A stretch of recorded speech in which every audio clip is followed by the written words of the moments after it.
Excellent. Morning, everybody. Welcome to this week's webinar from Annika Digital. It's myself, Anne Stanley, today, and I am with James Allen. Morning, James. Good morning. That sounded very short and sweet, but James is going to introduce himself in a minute. He is going to present an amazing talk on the new ChatGPT plugins. This is literally hot off the press, and I just need to share the handouts. So somebody's just reminded me. They have been added up there, so you should be able to see them now. So for the regulars, what we're going to do is we're going to, sorry, for the people that aren't regular viewers of Annika, we are going to do a poll to allow a few more people to join. You should be able to access the handouts now. So good luck on that. If you've got any questions, I'm available to answer in the chat, and we will be sending the recording out in an hour or so. So without any further ado, let's just go and launch the poll. I've just done one poll today, and I've combined, so you will need to answer lots of different things. So I'm going to read the answers out. You should, can you see it in front of your screen, James? You may not see it, so I can see it on one of my screens. one okay, of my machines. So yeah. So I'm reading out the answers because of the video, because most people won't be able to see this bit. So how are you using ChatGPT or other generative AI? I've not started using ChatGPT yet. I have started to use the free version of ChatGPT. I've tried to use other types of generative AI, such as Bard, which is the Google version, Bing, DALL-E, you know, there's loads coming out all the time. I'm using the paid version of ChatGPT, and this is the key to the functionality that we're going to be showing you today. It's $20, and it's a month, and it gives a lot of extra functionality, which is why we're doing the talk today. And then just about the plugins, I was not aware of the plugins. I was aware, but I'm not using it. And then we've got a few people that have tried the ChatGPT plugins as well. And then I've got two people that have used the advanced features, such as the API and the playground. You'll realize that this is to give us an idea of the level of the audience. So let's go back and give you some numbers, James. Great. So only 1% of the people in the room, or one person, hasn't tried it yet. So it might be worth you having a look at some of the previous webinars. I think we've done about 5 or 6 webinars on ChatGPT since Christmas. So if you go over to, I'll put the link in a minute. I've started to use the free version, so that's about 38%. And then there's 13% have tried other versions, such as Bard and Bing, etc. Then you've got 6% using the paid version. And then with regard to the plugins, 17% said they were not aware of them. 10% are aware, but they're not using them. And of course, if you haven't got the paid version, you won't be able to access them anyway. So one leads to the other. And then you've just got 2 people that said that they've used the advanced version, which may even be you as well. So excellent. So thank you very much for that, everybody. That's great that you've done that. So just before I disappear, I'll be back in about 50 minutes. You will need to put your screen on full screen. So top right corner of the presentation of the slides, there's 2 little arrows. So if you want to click on there, you'll get the full screen, you'll get the full version of what's going on. And that will allow you to see exactly the detail. So I'm going to go now, James, and leave you to it. And I'll be back in about 50 minutes. So thank you very much. Thanks, Anne. All right. So today I wanted to talk to you guys a bit about the various plugins that have become available for ChatGPT, how they kind of, I guess, extend the functionality of ChatGPT. So on a previous webinar I did, I kind of made the point, well, you know, ChatGPT, it can only really sort of operate against the data that is contained within its own data model. And of course, there were people who were coming out with their own technologies like AI agents, stuff like AutoGPT and things like that. But now there's a more elegant solution in terms of extending the functionality of ChatGPT. And the more elegant solution is that it has its own plugins that you can install into ChatGPT, and it can go out and look at web pages. It can go out and look at live data in various areas and stuff like that. So it's much more elegant than the things that were kind of previously being promoted. Okay. So first of all, I want to say a bit about Annika. So we're an agency been operating, right in the heart, right in the middle of Leicester in the Midlands, in the middle of the UK for 1.5 decades. The thing that our clients really appreciate about us is a kind of no ego, no BS approach. We're not the kind of agency that's going to BS you. We take quite a data-led approach with everything that we do. So yeah. Our pedigree. So one of the things that kind of sets us apart from other agencies of our size, I guess, is that we've got quite a few different clients operating in many different industries. So that's always good because it means that, it's easier for us to adapt our various marketing and technical approaches, kind of tailor them to your needs, because it's likely we will have worked on something quite similar before. And then the other thing is obviously like our deep understanding and sharp focus.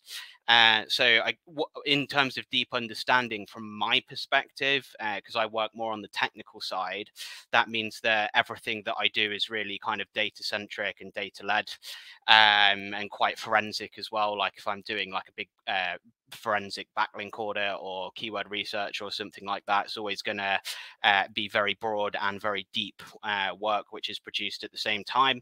For other guys at Annika who are working in the less technical disciplines, their understanding is no less deep and their focus is no less sharp. It's just going to be directed in a slightly different kind of direction, if that makes sense. So this is our team. This is kind of like a little organogram that we have for you guys, kind of showing where we all are and where we all sit. And what I've done is I've basically kind of put a circle around myself in green to kind of show where I fit in the team.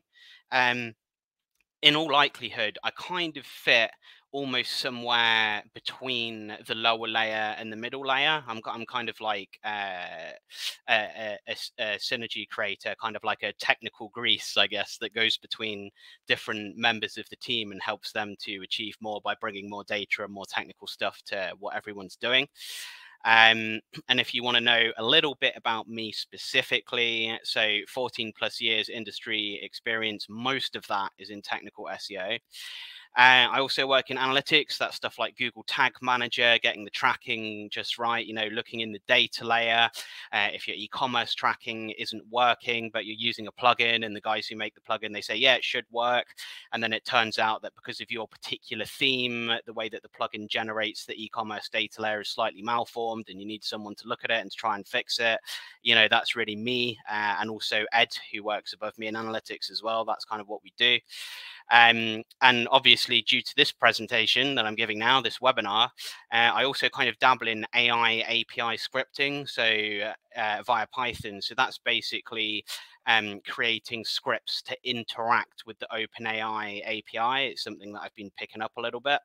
I don't mean that I write a Python script that creates a whole AI from scratch. It's more in the sense of interacting with AIs that already exist. So kind of bringing a bit of scalability. I've put my LinkedIn profile there. If any of you guys are interested and want to connect with me, that would be fantastic. I've also recently been published a second time on Search Engine Land as well.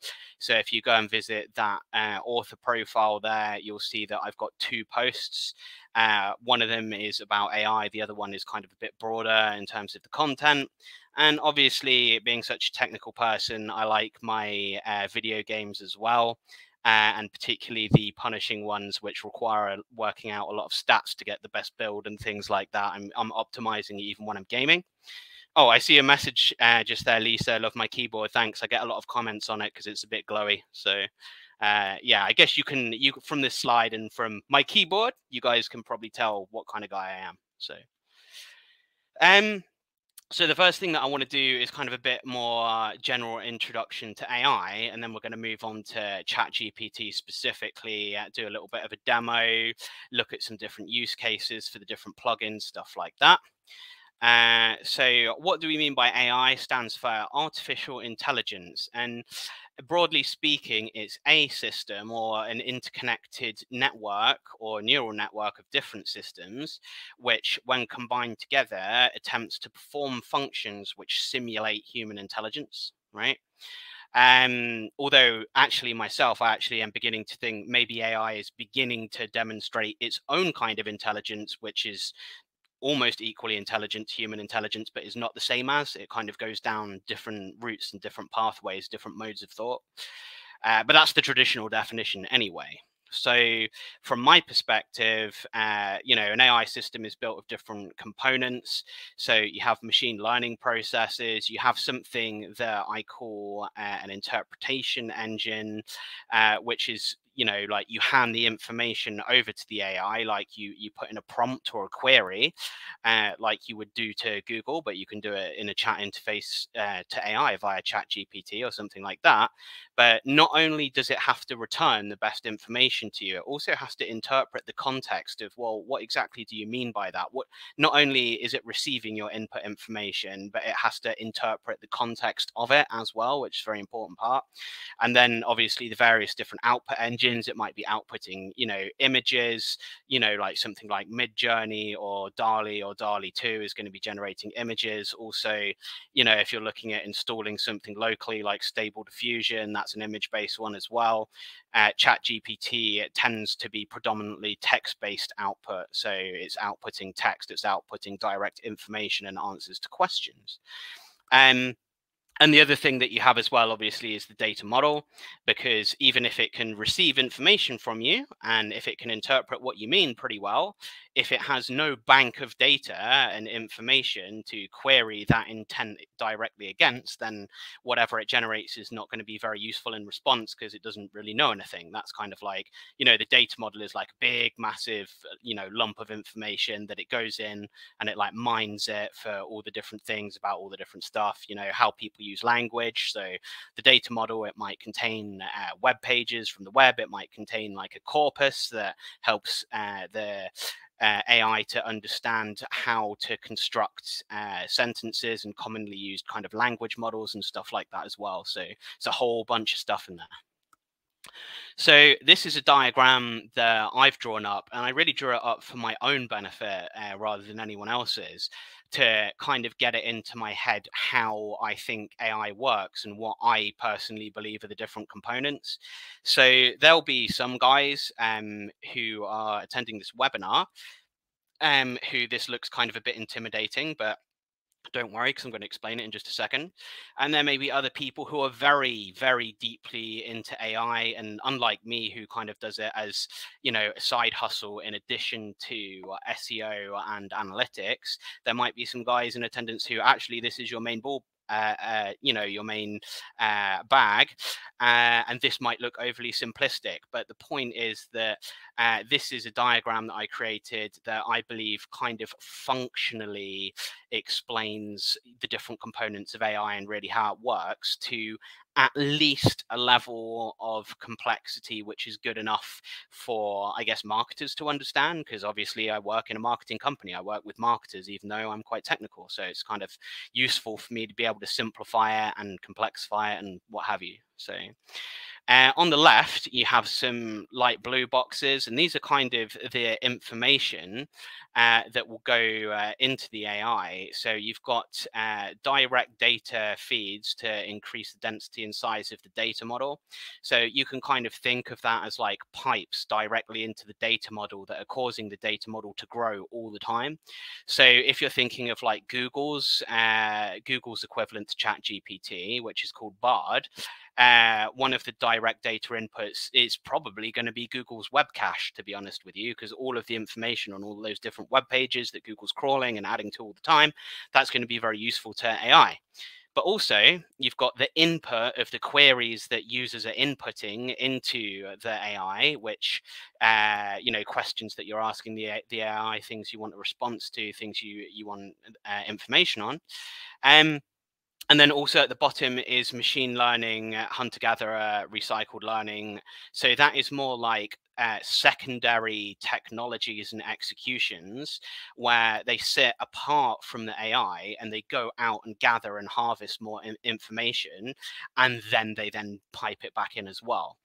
And then at the top there, so we've looked at the inputs on the left, which are in the light blue, and at the top in the dark purple, I've highlighted something called the interpretation engine, which is kind of a layer that I believe goes in between the inputs and the direct inputs and the actual data model itself.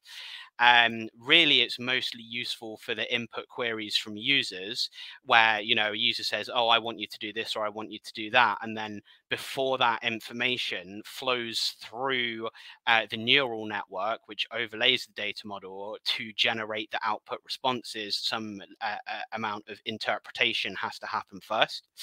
Then you have the kind of neural network and data model, one kind of arrayed over the top of the other one in the center. And that's really where it stores all of the information, but also the different routes through that information in order to kind of interpret and generate the meaningful output as well. And then at the top in the gray, you have the output engine. So that's going to be, okay, we've understood the interpretation of the input. We've queried the data model and found all this bunch of stuff that's relevant.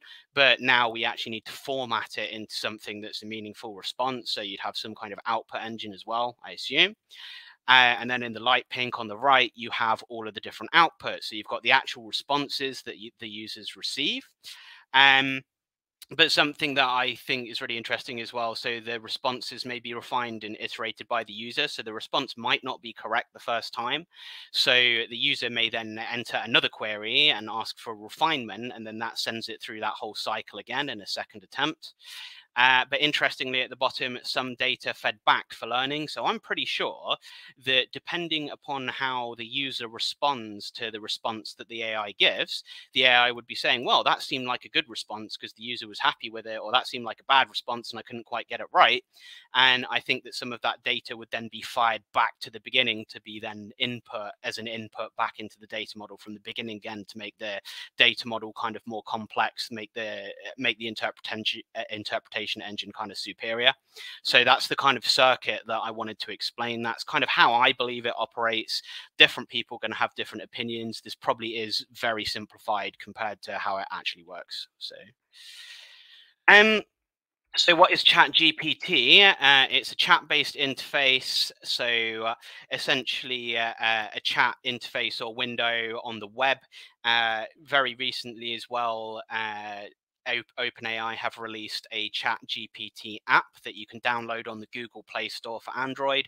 So previously, where you were trying to find a ChatGPT app, and it was actually a load of third-party providers hooking up to OpenAI's API, and they were providing their own one, which they would then charge you for. There is actually an official one now, so you can go on the Google Play Store. There's an official ChatGPT app that you can use, which is really nice. Otherwise, you're going to be logging into a web-based interface that will load up a kind of chat window type of thing. And you just type in a question or a query, and it queries its data model. It goes through that whole process. It provides you with a response. We're going to get into that in a minute. So it allows average users without programming know-how to access the power of AI assistance. Okay. And obviously has access to vast banks of knowledge, and it can be very helpful, but it can also begin to infer. So a good little example here is if you open an e-commerce store and you're selling a product that is very new on the market, there isn't really something that's similar to it. And then you say to ChatGPT, oh, I want you to do me like a SEO page title for this particular product. You might find that ChatGPT comes back and says, it might try and write a description as well, and it might come back with maybe some technical specifications, and those might be wrong. And why are they wrong? Because ChatGPT didn't have any information about that particular product, so it queried its model for products which it believed to be similar, and then it then basically inferred, well, this product is similar, and therefore the technical specifications are probably exactly the same when actually they're not. So obviously it does have the propensity to go wrong. However, I kind of think that's actually a very human way to go wrong. Like if you were to give a human the same task, they could actually go wrong in a similar way, begin to look up similar stuff and infer things that they shouldn't infer. So that's kind of interesting in and of itself. And obviously can also be communicated with via API as well. So if you are thinking, well, I've generated 1,000 different prompts because I want to generate like 1,000 different product descriptions. You might think, well, it's going to be time consuming for me to log into the interface and copy and paste each of my prompts in that I've written in advance and then get the answers and then copy them and paste them in a spreadsheet. So obviously there is API access for scalability as well, although OpenAI do charge for that, but it is very cost efficient. So the next thing that I thought I'd do is I'd just do a quick demo of ChatGPT and how it works. So this is a question that we are actually going to ask ChatGPT in just a moment. So in this case, I wanted to give a kind of a more everyday example, if that makes sense, like something that anyone might want to do.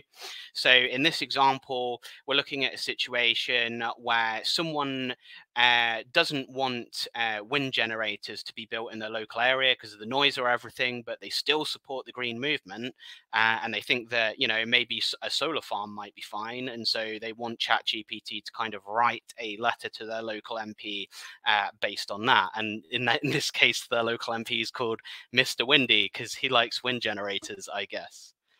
So what I'm going to do now is I'm just going to take this. I'm just going to take this here, and we're going to go over here, and I'm just going to put this question in here as a new chat. And you can see at the top here, if you are a paid user of ChatGPT, you can toggle between the GPT 3.5 and GPT-4 data models. The difference is speed versus power and accuracy. So GPT-4 tends to give a lot better responses, but it can be a bit slower, whereas GPT 3.5 can be significantly faster. However, the issue with it is that it can sometimes not be quite so accurate. So you can see immediately I've asked it a question, write this letter for my local MP. There's some information that I have given it, and there's some information I haven't given it. So I haven't given it my own name, I haven't given it my own address, but ChatGPT knows that I've asked for a letter. So it's actually beginning to give me fields to enter here as well. So I know that when I copy and paste this, I can't use it straight away. So that could lead to two outcomes. It could lead to me trying to copy and paste this into Word and editing it, or it could lead to me thinking, oh, I didn't nail that prompt first time. Maybe I should reprocess the prompt and add a bit more detail to it, that kind of thing. And you can see the kind of things that it's come back with. So land use efficiency, less noise pollution, that's a good one.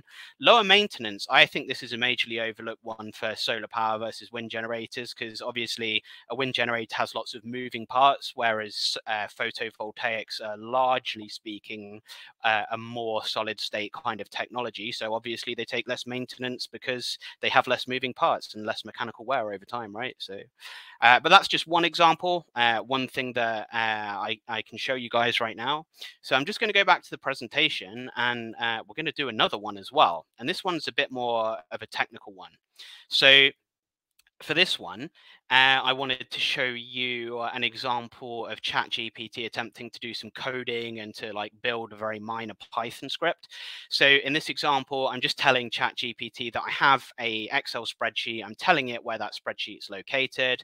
I'm telling it that I want a Python script that will extract the text strings from column A, remove the duplicate text strings, so it's just a deduplicated list, and then basically save that deduplicated list in a text file in the same directory.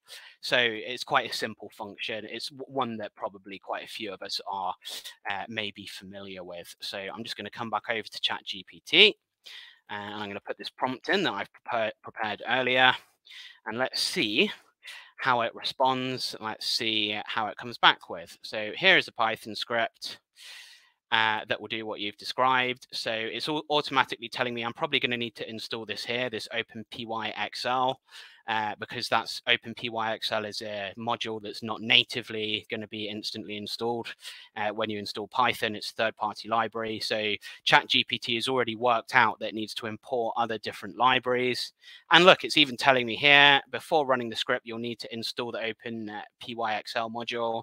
And it even gives me the command to do that. So I have to do that first from my local Python install. Then I can create this Python script and execute it, and then it should work.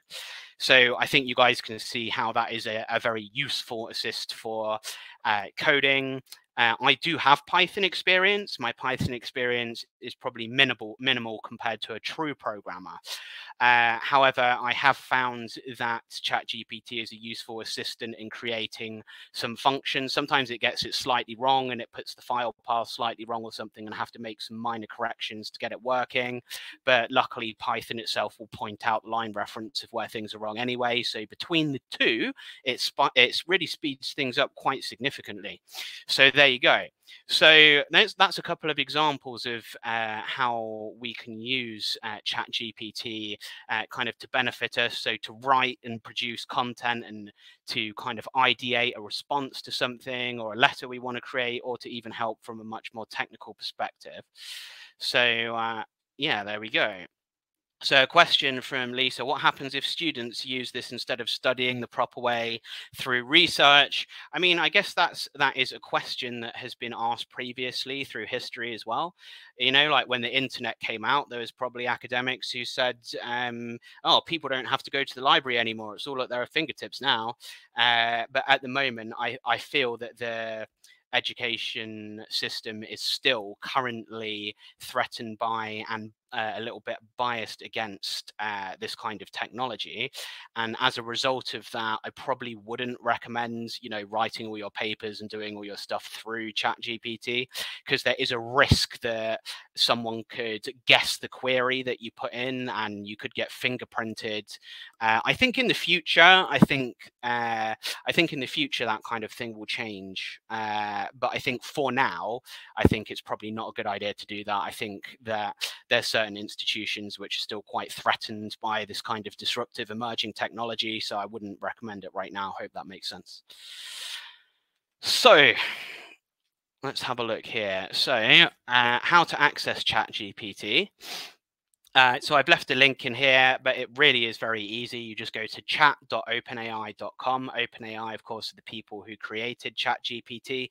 They're also the people who created DALL-E as well, which is an image-based one, which a lot of people are familiar with, and is also the underlying technology for Crayon, which is another one that a lot of people know about as well. So you can literally just sign up and you can start using ChatGPT for free. The main differences are the fact that the free version, you can only use GPT 3.5 technology, which is the faster but less accurate one. You can't use GPT 4, and also you can't utilize the plugins either, which is kind of annoying. But the paid version, it gives you GPT 4 and it gives you access to the plugin repository, and you can install all the different plugins, and it's really great.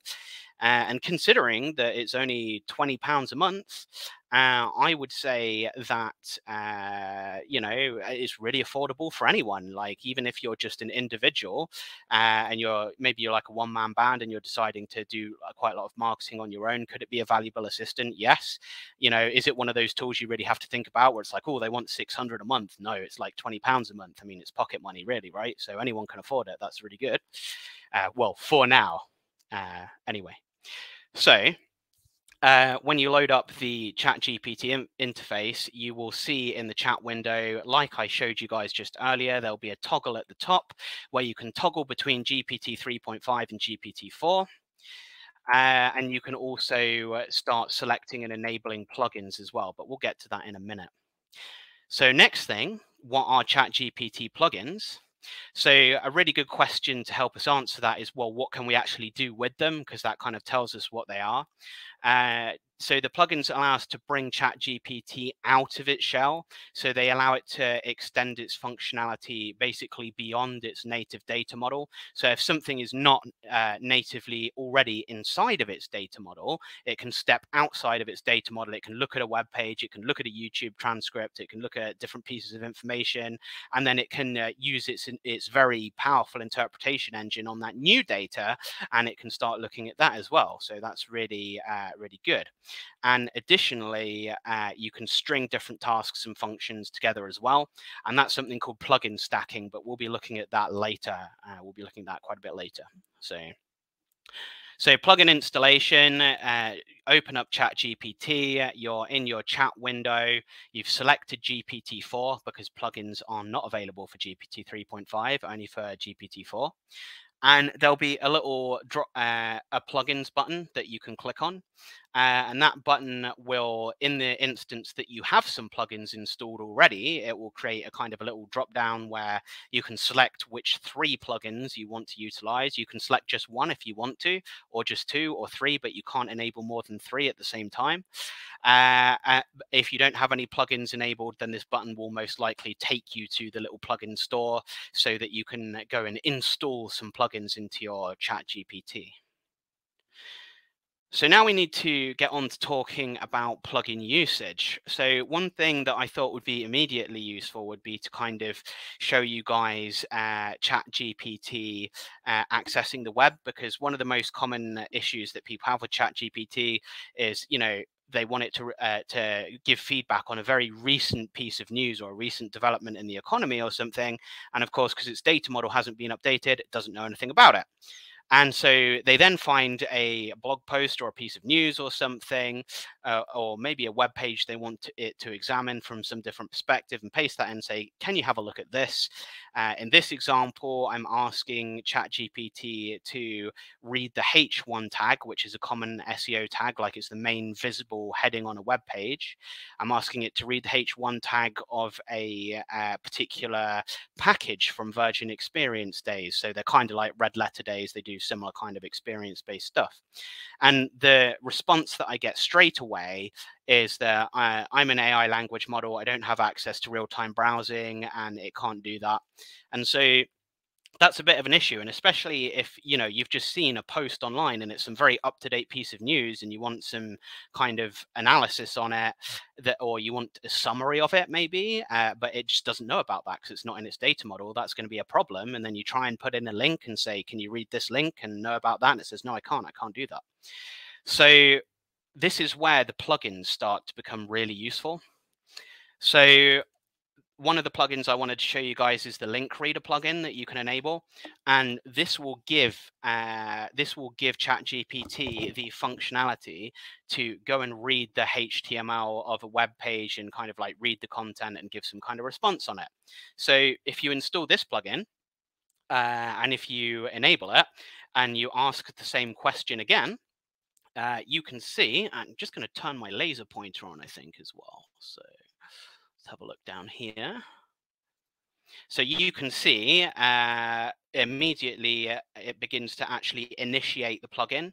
And then once it has initiated the plugin, it gives a response and it says the H1 tag of this page is this. And then when I went to check that manually, it was exactly right. So you can see that it becomes very useful because not just can ChatGPT operate within its own data model, which is very vast and very comprehensive, but is limited.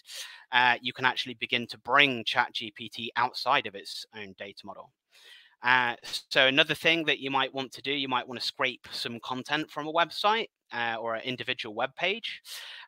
So in this instance, you would want to use the Scraper plugin. So you just go and install Scraper, you enable that. And then up here, I have said, scrape the content of that package from Virgin Experience Days. So I'm just telling it very clearly. I just want you to go and look at the content, not all of the other bits of HTML, just the content, and I want you to scrape that. and you can see that it just comes back and pulls that information back. So it can actually make things like scraping much more accessible, because traditionally, if you wanted to do, even relatively light scraping, you used to usually need a familiarity with something like regex or XPath, some kind of a query language, and then you work out the styling of that page, and then you pull back the content and stuff. But now it's a lot easier and it's a lot simpler, although this particular solution at the moment is not massively scalable currently, but I expect it to become more scalable over time. So doing math and calculations, this is one that I thought was kind of fun. So any of you guys who've been operating since back in the day might know Wolfram Alpha, which is kind of like formulas and equations based. Well, it had its own search engine back in the day, but they still provide their technology for calculation and stuff like that. And so previously, if you were to ask ChatGPT, here is a calculation, I want you to complete that calculation, it would depend whether the answer to that calculation existed within its data model, aka whether someone had asked that exact same equation before. But now, if you enable the Wolfram plugin, you can actually make ChatGPT start doing active math, right? So you can ask for the results of a certain equation, and then it will, you give it the left-hand side of an equation, and it will give you the right-hand side of an equation. Very kind of useful, very kind of interesting stuff. And that ability to perform active calculations, right now, it might just seem kind of like, oh, well, that's kind of nice in theory, but I don't really know what I'd use that for. I believe that that's going to become a lot more useful over time, because, performing active calculations isn't that different from doing active processing tasks. It's not that different at all. So I think this is definitely something to watch. Okay. Transcripts from videos. This is one of the favorite ones that we found at Annika, and it's a little plugin for ChatGPT called VoxScript. You can literally just give it the URL of a YouTube video, and then you can ask it for the transcript, right? So you might think, well, how is that really that useful? I mean, it's kind of useful, but I could just go to the YouTube video myself, and I could just copy and paste the transcript myself. So it's kind of interesting theoretically, but not that useful. But the point is, you can get all of the information from the YouTube video transcript into ChatGPT, and you could then begin to ask further questions. So you could then say, can you create a summary of the transcript of this video? So very quickly, without even having to watch a video, you can pull the transcript, and then you can ask for a summary of that transcript.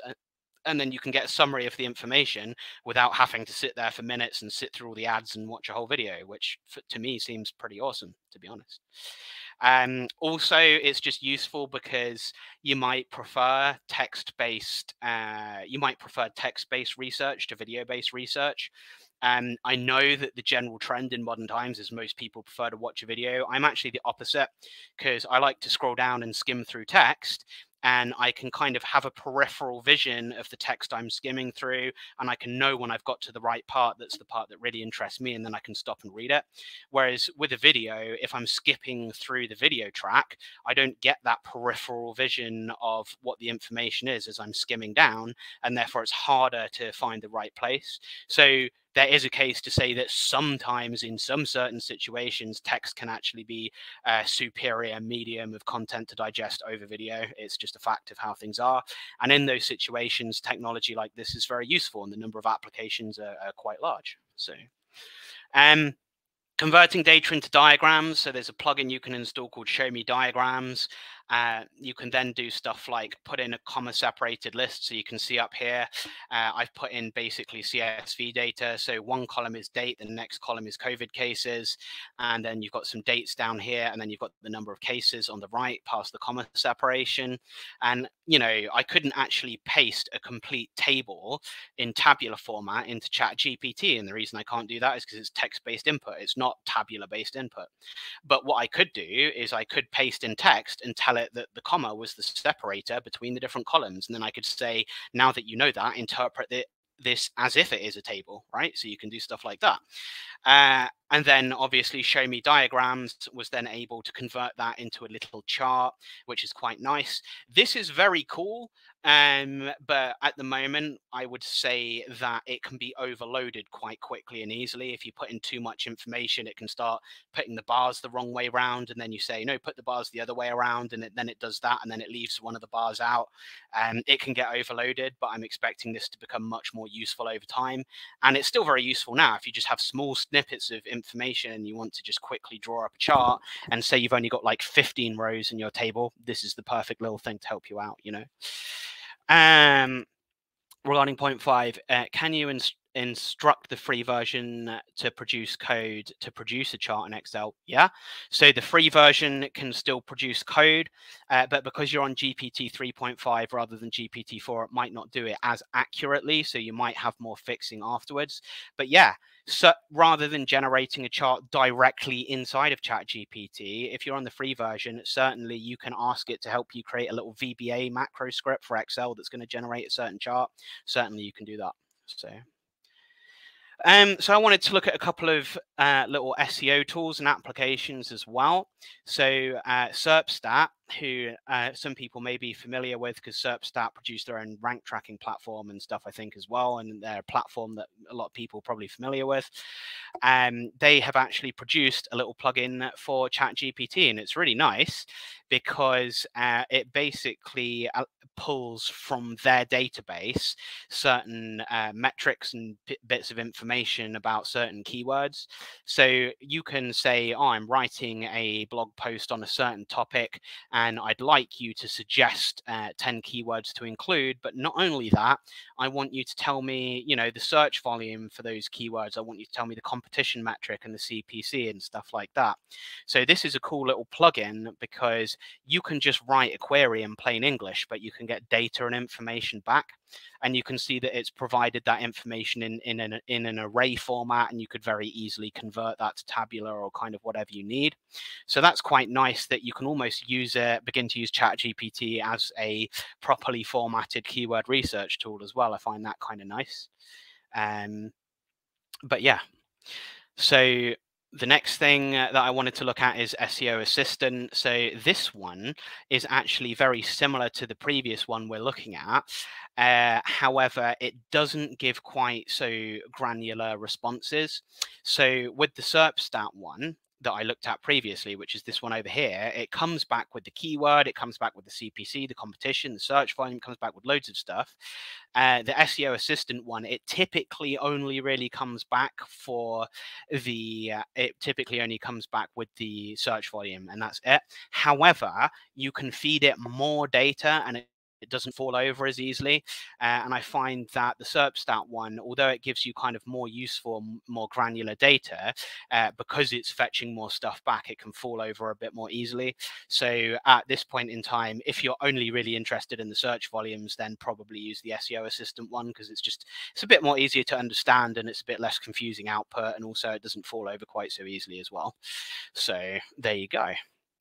So another one, this is one that we actually want to experiment with, but we haven't experimented with it that much yet, although we've been watching a lot of videos on it. There's a plugin called SEO.app, and you can install the plugin in ChatGPT, but in order to use the plugin, you actually have to go to their website and you have to basically sign up to their actual app, and then you can kind of form like a bridge or a connection between ChatGPT and this app. But what they're actually attempting to do, if you go and at least have a look at the video, they're trying to build in loads of different common SEO functions like launching crawls and doing keyword research and stuff like all into their app. So theoretically, what that means is that you should be able to perform a lot of SEO functions directly from inside of ChatGPT just by asking questions, just by using this plugin. Now, I haven't actually experimented with this significantly yet, just a little bit, just here and there. So, but it's one that I watched the video and I thought, you know what, I'm going to put that in here because guys might be interested in kind of checking it out. Might be pretty good, but just be aware that it is very much in infancy at the moment, but maybe kind of one to watch if that makes sense. So using PDF documents to feed data to ChatGPT. So there is a ChatGPT plugin called Ask Your PDF. Okay. You can also visit askyourpdf.com because they have a supporting website as well, which kind of supports the functionality of the ChatGPT plugin. But all you really need to do, you just install the Ask Your PDF plugin in ChatGPT, and then you just ask it a question. So please provide a summary of this particular PDF document, and you give a link to it. It does not additionally require link reader or anything like that. It can, this particular one can just bridge straight to web, so that's nice. You only need this one plugin, and it will then look at that and give you a summary of that PDF document. Now, one of the main reasons that this is pretty useful is that if you're actually just operating natively within ChatGPT, the text-based input which you can give is actually limited. I can't remember quite what the character limit is, but it is not that big. The questions that you ask, they cannot be that massive.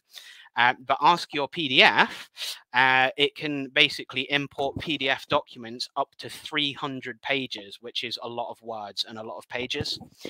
So the reason that I think this is really useful is you can ask ChatGPT to consider information that is not in its data model, but that is relatively large scale that you wouldn't be able to put in the question box, right, in the interface. So you can ask it to consider up to 300 pages of new information that's not in its data model, and the number of applications for that are literally staggering, like literally staggering.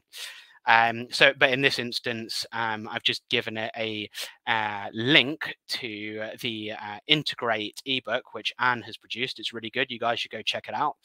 And I've just asked it to write a summary of that, and it did a really good job of it. You can also see down here as well, it provides a link as well. And that's because what Ask PDF do is they will then upload that document to their own system, which is how they basically bridge between the web and between ChatGPT. So if you go and visit that link, you can see the copy of the PDF that Ask Your PDF has digested as well, which is pretty cool. Another way around you can do it, so rather than linking a document URL to ChatGPT, another different way around that you can do it is you can go to the askyourpdf.com website. You can upload the document from there using their upload interface, and once you've uploaded the document, it will then give you a document ID. You can then go back into ChatGPT and enable the Ask Your PDF plugin, and you can then say, I want you to do something with this document ID, and paste the document ID, and it will get it. So there's two different ways around to do it. You can either just give it a link and let it upload it by itself, or you can upload it through your own account with them and kind of keep a list of different documents. One way in which this might be really useful to, doing it this way around is obviously a bit more of a faff, like uploading it first. It's like, why would I do that instead of just copying and pasting the link? And that's way faster. But if you think about it, if you have your own account with these guys and you upload, say, 3 or 4 different documents, say like a political paper from the left and then a political paper from the right wing, but that are both about the same subject, theoretically, could you pass ChatGPT multiple different document IDs and say, oh, here's a paper from the Labour Party on this topic, here's a paper from the Conservative Party on the same thing, but they might be biased. Here's the 2 different document IDs. Can you write me an unbiased response of the nuggets of information in between their biased perspectives? That's something that I haven't tried out yet, giving the ChatGPT interface multiple different document IDs, but I suspect it would be possible, and I suspect it would be a very powerful way to use this plugin. So yeah, obviously, like I've said, you can just provide the link, like a web link, and then it can do the analysis itself, or you can upload the document and then you can receive the document ID. So once you've uploaded the document, it ends up in your My Documents place here. You can see all your different uploaded documents, and then you can click on them and get the document ID. And yes, that way round does seem to be a bit more of a faff, but on the other hand, could we then theoretically begin querying multiple documents at once? Probably. And would that be even more powerful? Because then even the 300-page PDF limit, even that's not a limit anymore. Now we can do pretty much whatever we want, right? So that's pretty cool, in my opinion. So I did. Let's have a look here. So, what I actually did as well, this is something that I thought you guys might be interested in. So, I went to the government site, to the DWP site. I downloaded the latest annual report, which was a PDF that was about 300 pages. And I asked the plugin to write a summary of that, which I thought was a pretty good stress test for it, because wow, that's a lot of information in there. So, essentially, you can see that I uploaded that big, massive PDF document. And then I said to the tool, can you basically create a summary of that? And then it did produce a summary, but the summary, unsurprisingly, was still pretty big. It's a pretty big summary because it's a summary of a 300-page document. So then I decided to refine it, and I said, what is the single most important main finding of the report? Just one thing. And then it came up with a kind of a main finding here. And so that was pretty interesting as well. And then the last thing that I did is I said, given the main finding and the measures proposed by the state, do you believe these measures will be effective? Could there be any problems caused for people? So I then iterated again, and then the AI obviously was very unwilling to give any political bias, which is good. It shouldn't be doing that. But it did give me some analysis and some ways in which the proposals within that annual report might end up impacting certain groups of people. So that is really cool. The world is really your playground with this thing, to be honest. So there we go. So the next thing that I wanted to go over is plugin stacking, as we begin to kind of come towards the end of the webinar now. So this is the thing that I think is really powerful about plugins. So in ChatGPT, you can install loads of plugins. You can install basically as many plugins as you want, but you can only activate 3 of them at once. But if you think about it, actually, even the ability to activate 3 plugins within a chat, that actually allows you to begin stacking functions, or forming your own function stacks out of the different plugins. So even with just 3 plugins active at once, you'll be surprised actually what you can do. It's kind of quite interesting. So in this example, I combined Link Reader, which was the plugin, if you remember, that allows ChatGPT to go and read a web page. I combined Wolfram, which is the one that enables it to do math, and I combined SEO Assistant together. And what I did is I apologize if this sounds really boring to some people. I fed it a forum thread from math10.com, which is a forum that lots of mathematicians visit, I guess. And I found a topic where they were asking, what did they believe were some really common but complex mathematical problems to just kind of, I guess, show that math is generally hard to people. So I asked ChatGPT to basically boot up that forum thread to read the equation, which was proposed by the MM, who was the person who posted the equation in the topic. So I decided, okay, now I want you to go and read the equation. Then I wanted it to use Wolfram to solve the equation. And then I wanted it to use SEO Assistant to suggest maybe some keywords that could be used on that forum topic page. Maybe the administrator of that website could go and edit the metadata to include some of these things to get slightly more traffic through for their UGC and for their community, right? They're not going to go and edit other people's posts, obviously, but maybe at the metadata level, they could still do something with an individual post and pimp it in that kind of a way. But really, I was just trying to really exaggerate the complexity of function that can be achieved. So you can see, first of all, it used the link reader to go and read that forum thread and to fetch the equation from the first post. It then used Wolfram to solve it. It then used SEO Assistant. And you can see here are the solutions to the equation. So it actually came up with 2 entirely separate solutions. And then it said for the SEO keywords, here are 5 suggestions along with their search volume. So that is a pretty complex stack of functions. And I'm sure that you guys can think of probably a million different ways to do similar things and ways that can kind of benefit you. So see what kind of fun stacks you can come up with. in my opinion, all learning begins with playing. First of all, you think, oh, what kind of crazy thing that could I do that can combine these things together? And after you've really kind of got into the fun of it, then you start coming up with things that are kind of a bit more they're a bit more sort of like business feasible. They kind of make more sense. They're going to drive your efficiencies in your business. But first of all, you begin playing, and then once you're really playing, then you begin to come up with stuff that actually is really useful to you. So a second example that I wanted to look at coming up with a stack.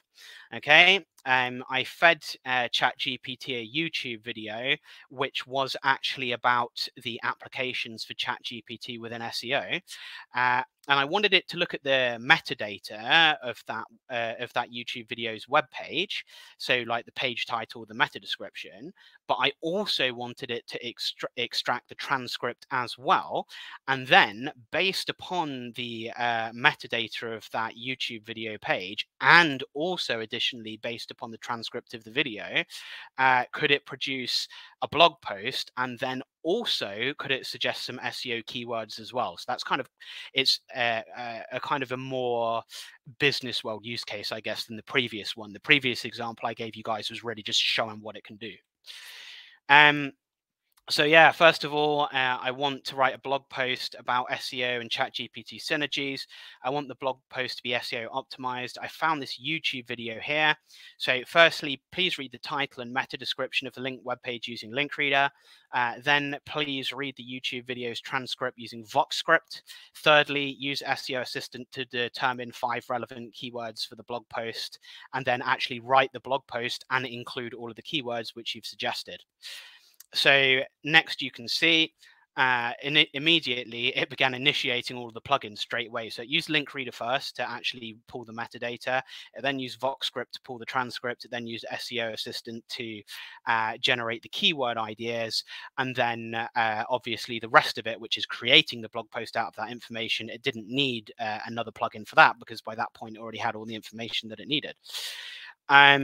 So yeah, and then this is what it came up with over here. So, it came up with the keywords. You can see it then actually produced the blog post using both the page's metadata and the YouTube video transcript as foundation information to create that.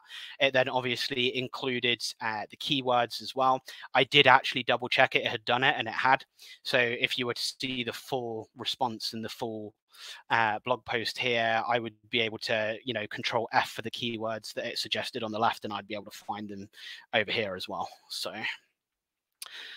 So what can Annika do for you guys in terms of AI stuff?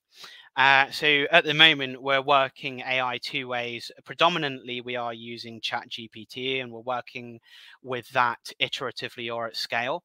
So if you wanted to do something at scale, like you had 1,000 products where they didn't have a very good product description that was user visible to your users, we could potentially use an Excel sheet to take data from you guys. So maybe from like some kind of product management system you guys might have, and we could then use Excel formula to transform to basically transform all of that project management system data into a load of prompts. And we could then use OpenAI's API to fire all of those prompts into ChatGPT and then generate loads and loads of different product descriptions for you. But we don't just trust AI alone. So even if we were going with that kind of scale approach, we would definitely have our human content team give editorial oversight. But if you think about it, that still transforms a from scratch content creation task into a content editorial task, which is more efficient, more time efficient, more cost efficient for you guys. So that's one way we can work with it. The other way we can work with AI is iteratively, and that's where we don't use the API and we don't use spreadsheets and all kind of scalable feeding of prompts and stuff. So it's a non-programmatic approach, and it's more like we use our own expertise and we use the ChatGPT interface to perform research on your behalf, and we really iterate the response that it gives. So it's not so scalable, but it's kind of a different approach to working with AI. We can kind of pick take the reins up on that for you guys as well. And that's really it. The big QR code in the bottom right there, that will take you to our Mammoth content creation landing page. That is our product/service for AI.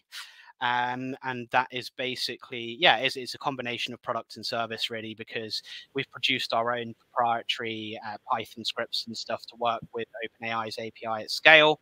But also, like I said, you know, we get everything editorially checked with our content team. So it is also part service as well. It's not just, you know, we just give it all to an AI and it does everything and we don't check it and then things are wrong. You know, it's not like that kind of a thing. But cool, thanks, Wayne. I've got a couple of questions, but first of all, before we go, I just want to give everybody the opportunity to give you a review for doing all this work at the last minute. So I've just put up the Google one. I'm just going to put up the reviews.io. The advantage of the reviews.io, we've actually got over 300 now, but the advantage of the reviews.io, it's just you don't have to log in, whereas Google, you have to be logged into a Google account. The other thing I wanted to do is somebody mentioned, I think it was Michael, mentioned Leicester Digital Live. So our annual conference is on the 3rd of October. We've got early bird tickets at the moment. That is £50 plus, I think you have to pay an admin fee to Eventbrite. We've got HubSpot, SEMrush, Interflora. I'm still hoping TikTok will present. And then there's a load of stuff on AI and ChatGPT. There's Martin, you've probably seen before. He's talked with Annika a few times, and a couple of other speakers on that as well. So hopefully you can all join us there. I've also put in a link to Mammoth, which is the AI tool that James has built. If any of you need any help on that and you want to talk about it from a commercial point of view, if you want to give me an email, and then if I think it's relevant, I'll get James on the call as well. And I think that's probably it with regards to the sorts of general posts. A couple of things we needed to reiterate. You do have to pay the $20 a month to get the paid version of ChatGPT Pro. That gives you access to the plugins. You'll probably find you're buying software that you won't need anymore. We save quite a lot of money by not buying other things, which we previously used. The other question was about confidentiality of the information in your posts and in the PDFs.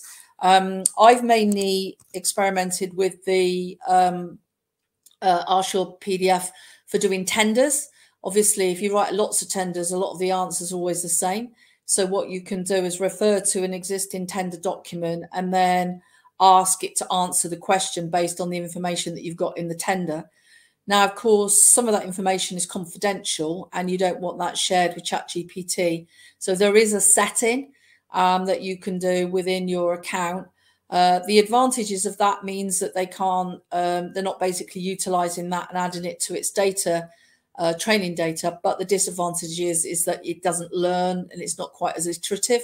So it's a bit of swings and roundabouts there. But I think if you're definitely sharing confidential or very recent data, you may well want to increase the privacy settings. Quite a lot of nice comments here. One of our objectives with this is to bring things up to date, and literally this was only, it was available in the States a couple of weeks ago, but I think it was only out available in the UK about a week and a bit ago. Mm-hmm. So we're really into this stuff, so we're playing really quickly. And as James said, we use it a lot to try and improve our own internal efficiencies, but also to work out how we can use it in conjunction with clients so everybody gets the benefit. So unless there's any more questions or feedback, we'll call that a day. Did you want to add anything else, James? No, that's it. I guess if I'm going to add anything else at all, one of the plugins that I was showing you guys, the one called Link Reader, which is the one that basically bridges ChatGPT to the source code of other web pages, that is functionality which OpenAI are looking to ingest directly into ChatGPT. So that one plugin might actually become native functionality in the future, just something to kind of watch out. So. Yeah, to be honest, Bing has got ChatGPT 4 incorporated in it, but the problem with that is it's a little bit slow. But it does refer, it does, because it combines, and it does have sort of like an external link functionality. So if you get an answer in the new Bing, you have to go and upload the new version of Bing with the ChatGPT in there. The other thing I use a lot, which we didn't mention, is ChatGPT Chrome extensions. So if you're going to do a search in Google, I know we've mentioned this on previous webinars, you definitely want to do that. You have to have a tab open with an open account. It can be the 3 account, by the way. It doesn't have to be the paid one. And then when you go into Google, basically a box appears and it starts to answer the question for you as well. So some other little tips there, which you might find really helpful.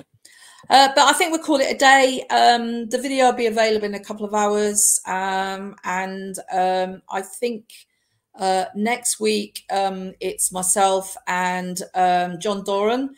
It's a special on the UX Design Institute and the UX qualification that we offer. We are promoting, and in the future we'll be providing that for people in addition to our digital marketing qualifications.